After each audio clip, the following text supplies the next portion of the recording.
Hello everyone and welcome back to my YouTube channel with another informative and useful video.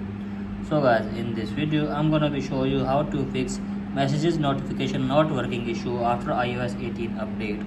So guys, if you are facing this problem and you don't know that how can you fix this issue. So guys, in this video I'll show you how can you fix it. So let's start our video without wasting any time. So first of all guys, you have to just simply open settings, and from here guys you have to just simply tap on notification and scroll it below and locate for the messages. So guys, you have here you can see, so simply tap on it and you have to make sure that the allow notification is turned on.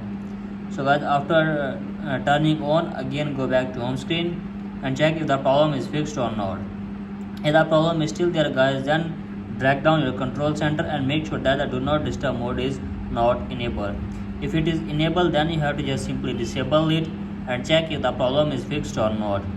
And if the problem is still there guys, then again open settings, scroll down and then tap on shutdown, and from here guys tap on here background app refresh and make sure that the background app refresh is turned on Wi-Fi and cellular data.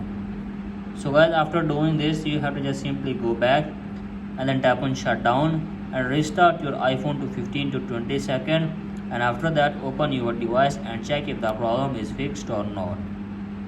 And after this, if the problem is still there guys, then I will suggest you to do reset all settings. So when reset all setting will reset your settings, it will not reset your data. So guys, simply tap on transfer or reset iPhone, tap on reset, and here tap on reset all the settings, and after that enter your iPhone passcode, and after that simply reset your setting for one time and hopefully your problem will be fixed. So that's it for today guys, hope this video helps you. If you like the video, please subscribe to my YouTube channel as well. Thank you.